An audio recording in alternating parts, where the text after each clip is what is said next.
To move forward, we have to retreat from the past, learn from our ancestors, learn from our history, retrieve our integrity, and move forward with purpose. So today, this is what that's about. That's what Sankofa is about. So welcome to our space. And I'm going to pass it over to my partner, Mr. Phil Ellison. Please make some noise, clap your hands for Mr. Phil Ellison right now.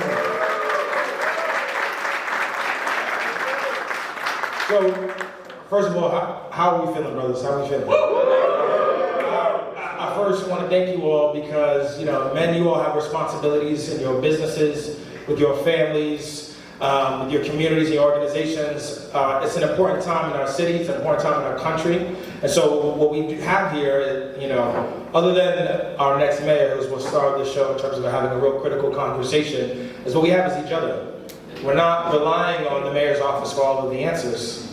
There will be amazing and innovative ideas that we have to have a conversation about. But we also have each other. And in this room tonight, we have Black and Latino men and Black Latino men. I see a couple brothers Dominican, Honduran, and Panamanian.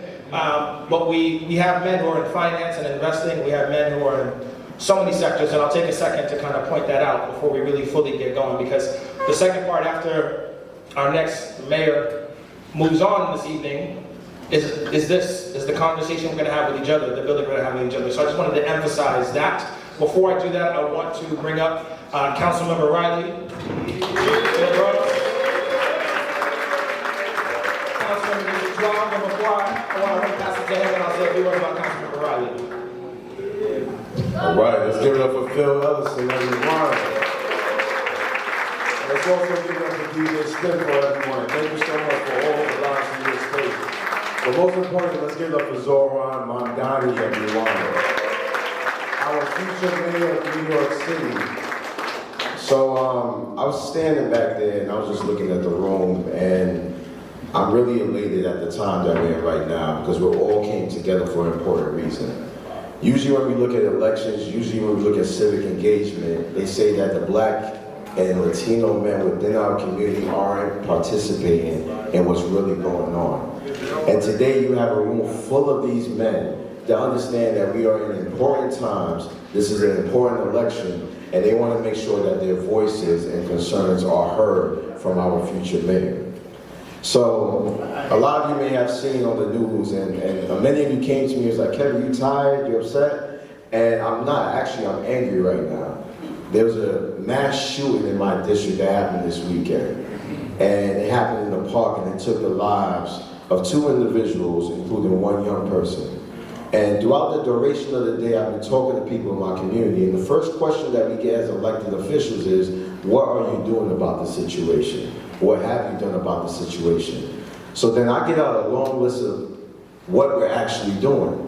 We're funding programs like Renaissance Youth. My brother here, Mr. Berger, clap it up for him. He's doing a great job around youth. I literally just got back from Invest Fest with my brother Sherman Brown. That's here as well. Where our young people won a pitch competition down there. And these were young people that are from the community. And I could go on and on about different relationships that I have in the room. But what I told that individual, what I told people in the community, this is not my community, this is our community. This is not Zohran's city, this is our city. So even though we're talking about civic engagement, we're talking about election, there is a lot of engagement that needs to happen after that. When we're talking about rezoning projects, affordability, social services, these conversations and participation that we have in this room today doesn't need to deplete. We need to continue these conversations. So I just want to say I'm proud of every single man here today. I would be remiss if I don't give up to 2 brothers in here, former Congressmember Jamal Bowman for the great work that he continues to do. And our former New York State Assemblymember Michael Blake for all the great work that he does as well. So with that being said, I'm going to pass it back over to Phil. I usually don't talk this long, but I love it, each and every single one of you, but please stay engaged. Thank you. Again, he passed through it, but Kevin Riley from the Bronx went to school with my brother Matt at Mount St. Michael's. We're talking about a brother who really finds resources for his young people, our young people. He literally has partnered and made sure that Invest Fest, that they had transportation, went all the way to Atlanta for Bronx young people to understand what business and finance and self-efficacy looks like. So we have to really shout out Kevin Riley for that. Michael Blake is a brother, a mentor, a friend. I've known Mike since the Obama days. I interned for him, raised money, supported him, and continue to believe in Michael Blake. Michael Blake also saw the vision for running for the city and decided he saw what Zohran was aligned with, our next mayor, and they came together and cross-endorsed each other. I want to shout out, he was one of the first early people to do that, so I want to again shout out Michael Blake. But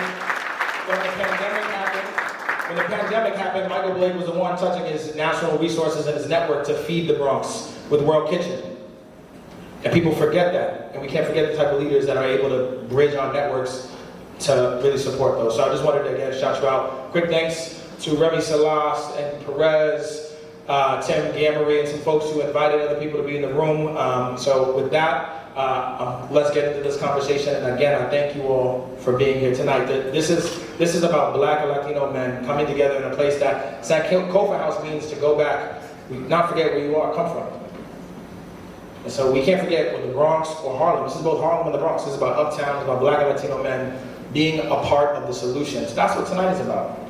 In a place called Sankofa House. So don't let that be lost in this moment. With that, I'm going to pass it off to Spynfo. Let's start the conversation and get busy.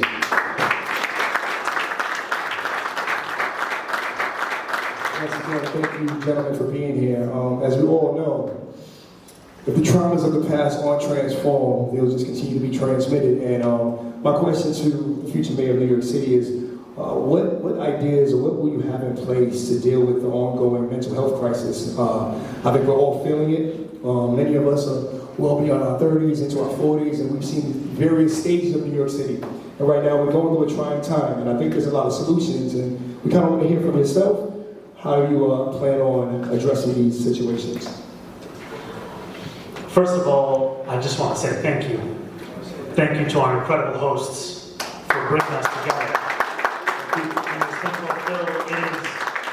It is a real pleasure and a privilege to be here. And I want to say thank you to everyone who's attending, because it's also a choice of how to spend your time.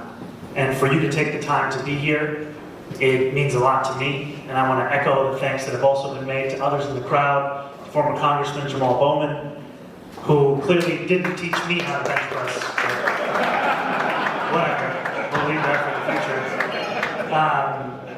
And to Assemblymember Michael Blake, I thought I was good at debating, and then I saw him on the debate stage. I want to say thank you as well. And it is lovely to see those of you who have been friends and those of you who I'm having the chance to meet for the first time. To your question about the mental health crisis, before I was an assembly member, I was a foreclosure prevention and housing counselor in Queens. I worked at an organization called CHIA CDC in Jackson Heights and Richmond Hill. And that's where I would go from 10 a.m. to 6 p.m. And then in the evenings, I would organize in our local politics. And I would go to organizing meetings, and there was a young man I would see at those meetings regularly. And we would often disagree with each other, but we were both fixtures. And we could come to depend that we would see the other one there. And then I didn't see him for years. And then one day, I read an article written by him, where he talked about the fact that he had been struggling with mental health, and that he had spent the last few years having been hospitalized more than 20 times, sleeping on the subways, thinking about taking his own life. This was someone that I had seen regularly. I would be debating regularly. And he talked about a program that brought him back to the person that he was. It was a program called Fountain House. It's based on a model called Clubhouses, peer-led rehabilitative model for New Yorkers with SMI, serious mental illness. And it is a program that has been shown to increase employment by more than 50%, to decrease hospitalization rates by 45%, to increase feelings of belonging. And this program costs $4,000 for a year's worth of service. Now let's compare it to the largest mental health institution in New York City, Rikers Island. And that, I'm being honest about that assessment. That's what that is. It's the second largest mental health facility in the country. It costs this city $500,000 a year for a New Yorker to be incarcerated on Rikers Island. For a full year worth of a clubhouse model, that's 2 to 3 days on Rikers Island. And we know that this is quite literally killing New Yorkers. We just had another New Yorker lose their life on Rikers. There's more than about 42 that have died on Rikers under this mayoral administration. So I give this to you to say that there's a model of something that works, and yet there's only 16 clubhouses in New York City. Why aren't they in every single neighborhood? And also, that when you ask New Yorkers where they feel least safe, they will often tell you the subway system, and they will point to the mental health crisis. And so what I have proposed is a Department of Community Safety, the DCS, one of the primary points of which would be to create dedicated teams of mental health outreach workers and have them be in the 100 subway stations with the highest levels of mental health incidents and homelessness, to respond to New Yorkers in need and bring them out of the subway system back into New York City with the services that they deserve. We appreciate that.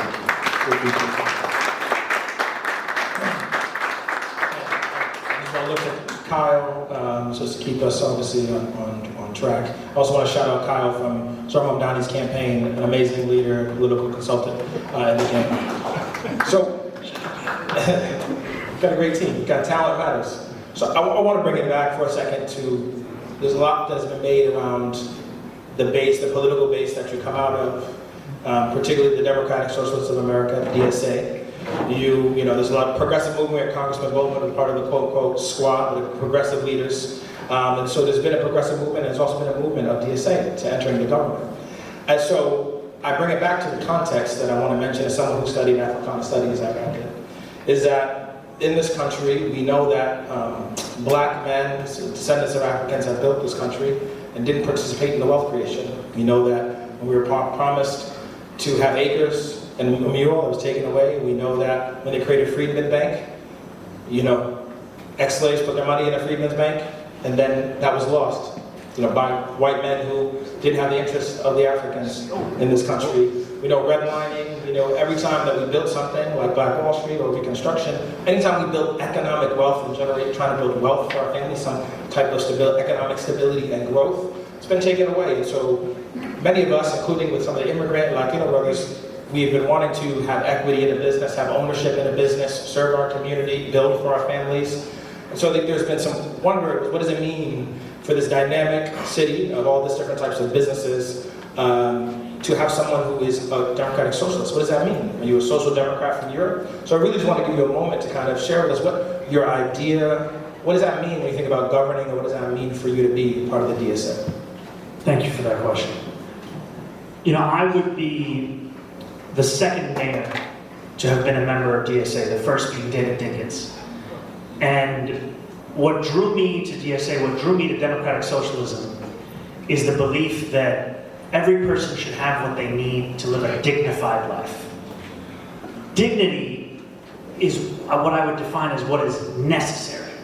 Not what you would like, but what is necessary. And we generally have a sense, we think that K through 12 education is necessary. Therefore, it is something that everyone can have. Libraries are necessary, sanitation is necessary, fire department, police necessary. But then there are other things that we all know in this city that are just as necessary, but we say, you could be priced out of that. So with housing, we say you can be priced out of it. With healthcare, you can be priced out of it. With childcare, you can be priced out of it. Even something we call public transit costs $2.90. Is now out of reach of 1 in 5 New Yorkers because of how expensive the city is, at $2.90. So for me, to be a democratic socialist, it means to fight for that dignity. It doesn't mean, I was joking before that, you know, it's not going to be the New York City Department of Sankofa House next year. That's not what it means. We should consider initiating that. And I think within this politics, there also has to be a place for aspiration. It cannot just be about politics of survival. How do you fulfill the dreams that you also hold? Because those dreams are not just about getting the boot off your neck. It's about what life is like after that. And my vision for New York City It's one that is often summarized in the three major policy planks I speak about, freezing the rent for rent-stabilized tenants, making the slowest buses in the country fast and free, delivering universal child care. But it's also a vision where government is a byword for excellence, which is where we are. We are not there right now. Now, I'm someone who believes deeply in the public sector, and for too long, those of us who have believed in that have thought that to admit any failure is to allow for a critique of the sector itself. But if you pretend there is no failure, then you make it seem as if success is not of interest. Excellence is not of interest. We've allowed the right wing to take words like quality of life, efficiency, waste, as if they are their concerns. Those should be our concerns. I want to earn the trust of every New Yorker through the delivery of service that we provide, not because of your politics and where you were at the beginning of the conversation. And so to me, I also think with regards to small business, how can we, at the bare minimum, ensure that city government is not part of that loop on the neck of the small business owner?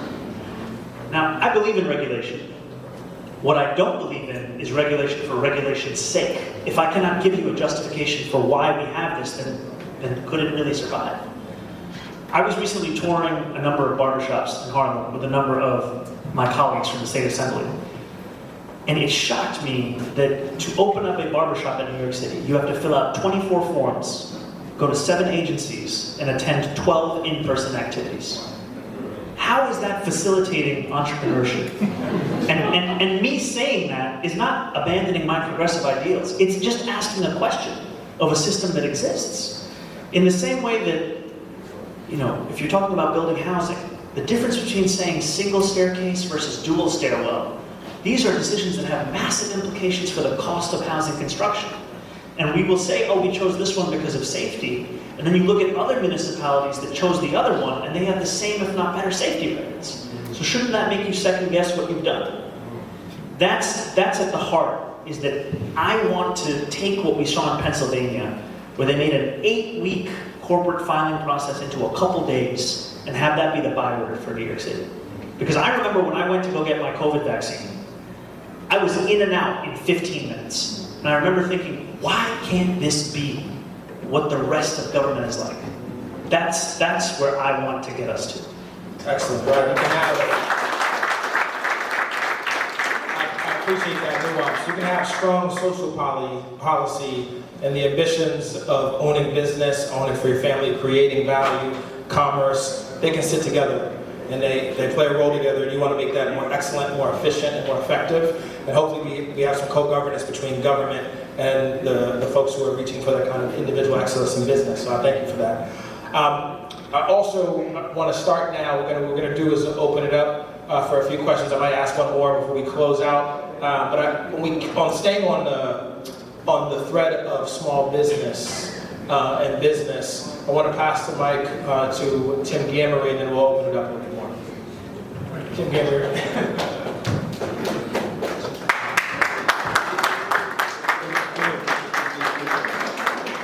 Mr. Mamdani, my question, I prepared it just so I can make sure I get it correct.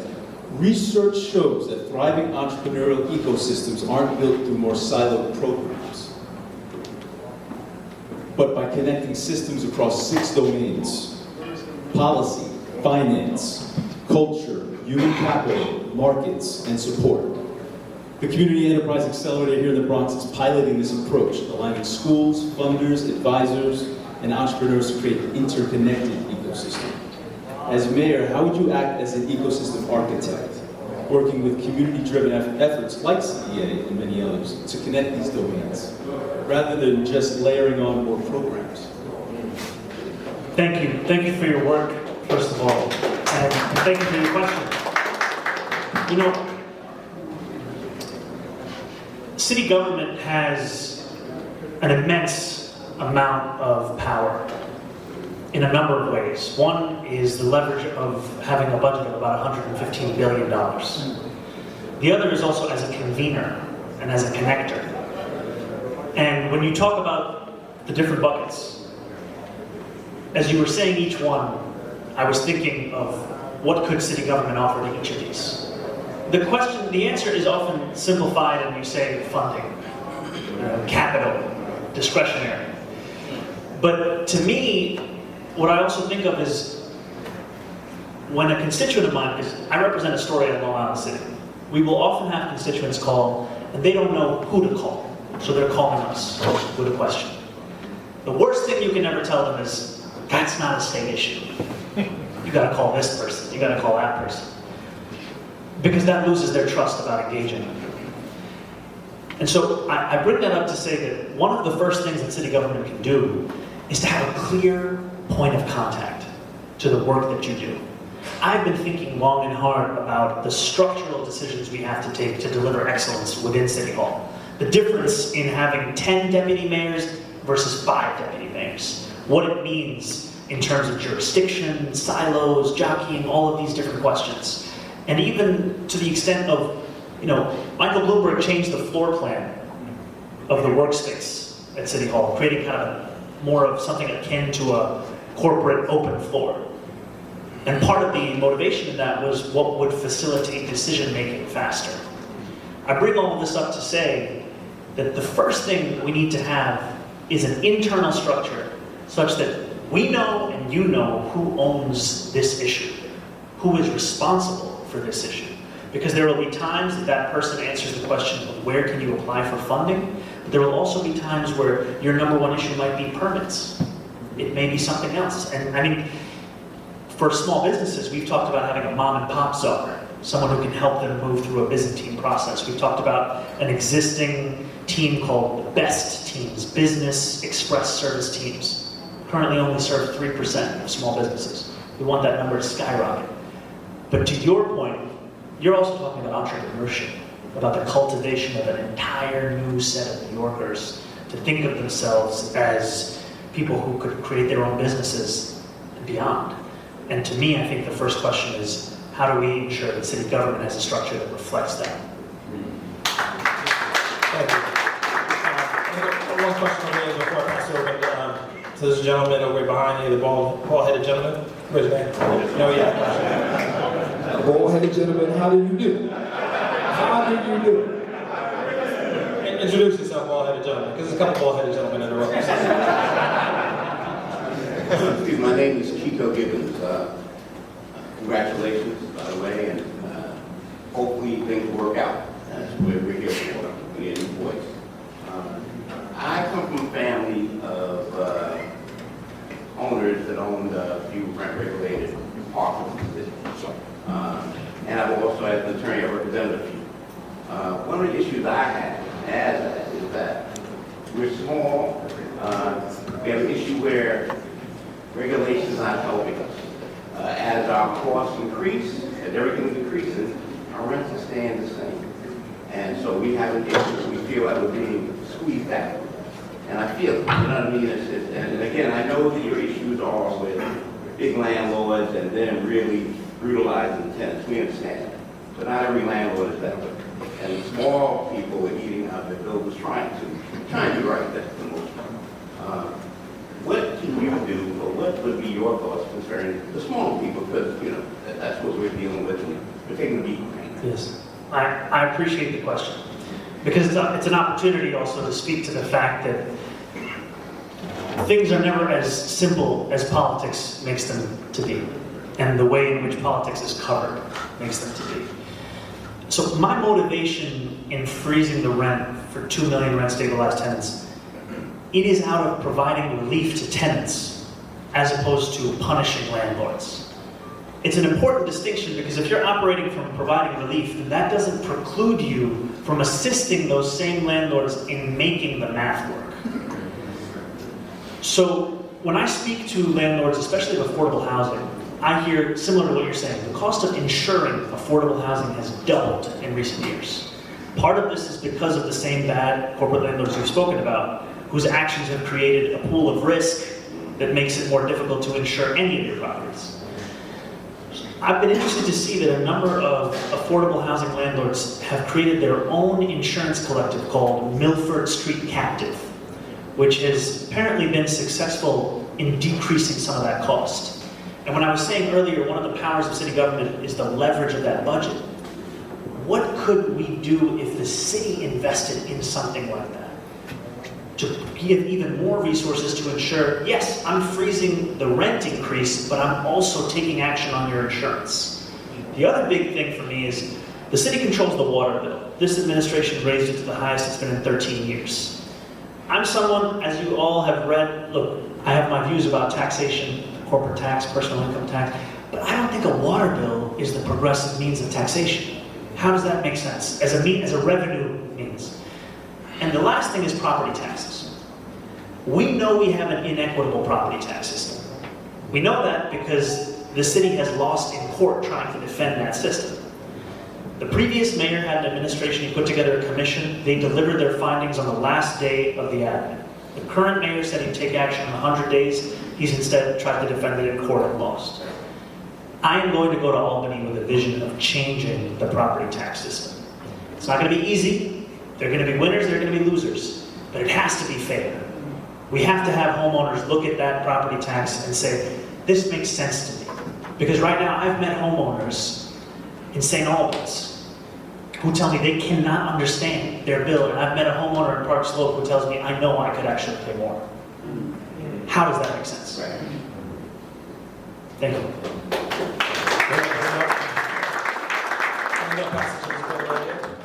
Jason Acosta. Try to get as many as we can. Good evening, y'all. My name is Jason Acosta. I wear a lot of hats: education, entrepreneur, professor, etc.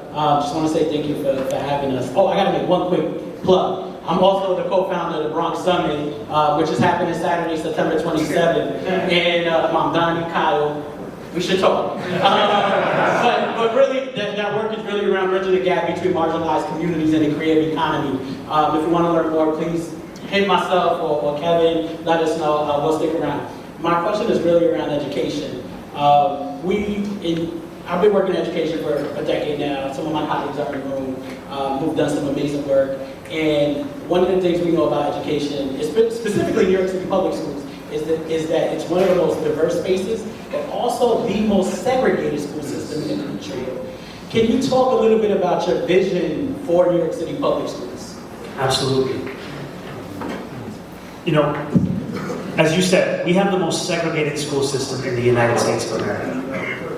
We also have a school system that is now in its 9th consecutive year of more than 100,000 students being homeless. A city where 500,000 children go to sleep hungry every night. I have grown tired of how comfortable we've become with these statistics. That's right. We state them every year as if they don't have much meaning. And yet we know if we were to go to Yankee Stadium and see how many homeless children could fill every single seat and then some, it would leave a different kind of mark in our understanding of a crisis. I think that there are a number of things we have to do. The first is there was work done under the previous administration on the question of integration. The School Diversity Advisory Group, SDAG, put forward a number of proposals, especially around middle and elementary schools, that I'm very interested in pursuing. Because those proposals would ensure that we move beyond just the same characterization of our school system year after year. The second thing is, I'm tired of a politics of patronage. Politics where when you ask why someone has a job, they tell you who they knew at what time. You know, one of the upsides of my youth is I don't owe anyone for the last 40 years. Part of it's because I haven't been alive. But part of it is that too often we go into City Hall and we know we have to owe this favor and collect on this debt. And I'm not coming in with that. I'm coming in with a desire for excellence. That every single person we hire has a reason behind that hire. And too often excellence has been framed as if it's in tension with diversity. We know that couldn't be further from the truth. I'm tired of a specific set of New Yorkers feeling like they could only have a job if their identity was in the job title. Those days have to come to an end. And to thinking about our schools, the DOE is where we spend the most money of any city agency. Usually that's brought up as a justification to cut funding from classrooms and teachers. That's not my interest. My interest is going into DOE Central and going line by line to understand every single job title and what it does. And the second thing is, for all of the different school districts we have, oftentimes they are each contracting different consultants for the same thing. We are losing so much money through the absence of standardization. And we are often contracting for curricula that teachers then tell us they can't teach, or it has no relevance to their students. And then we go back and contract again. The amount of waste that is taking place there, that is money that can actually be invested in the classroom. And the last thing is that we need to build more classrooms such that every single student has an equal chance at succeeding. You can't succeed if you have more than 30 kids in your class in every single class. So I was proud in Albany to help pass the Class Size Reduction Act. But the School of Construction Authority in New York City has 111 vacant positions. We have to hire each one of them so we can actually build those classrooms. Those are some of the things that come to mind for me. Thank you so much.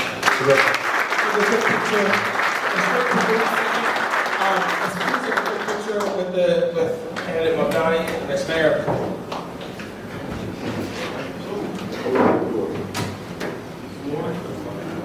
And I want to just give a I want to also give a shout out to Jamal Bowman. Congressman Bowman is part of the reason why this has come together. He's been advocating, working diligently, brought him to the Wu-Tang concert, has brought him across the city. Jamal came back calling Wu-Tang is forever, as Jamal and Farrell know very well. I've been happy with Jamal Bowman, Congressman Bowman, a principal, congressman. So I want to shout him out, and I just want to thank you because there's a lot of creative destruction that's about to happen in our city. We responded too late when Uber was taking place and was moving forward and growing. You did a hunger strike to make sure that the folks who had medallions, the immigrants, folks who had ownership in that taxi industry that was dealing with the end of the creative destruction of innovation, you did a hunger strike to make sure that there was a relief fund. And so we hope that you can be proactive around that, not be so reactive as we have been. So I thank you for spending your time with us, and let's connect. Please, we want you to be able to move on to your city. We'll try to catch you on the way out. So thanks for being here. Before everyone moves, I know there was a lot of folks in here that had multiple questions. This is the first of many conversations. I would hope that when he becomes mayor, this will be one of his home bases in the Bronx, you understand? So fellas, thank y'all for coming out this evening. Stay within the network. We're going to continue to have progressive, forward-thinking conversations. This is what Sankofa House is about. A house in Sankofa is about community. It's about conversations, about people like us coming together and exchanging ideas and making our lives and the people around us lives better. So thank you so much for coming out. He's going to hang out with us for a little bit. One major thing though, before we all leave, when he steps outside, I want to get everybody with a picture with him outside by the wall. When he steps outside, it's going to be real quick. If we can make it happen, possibly.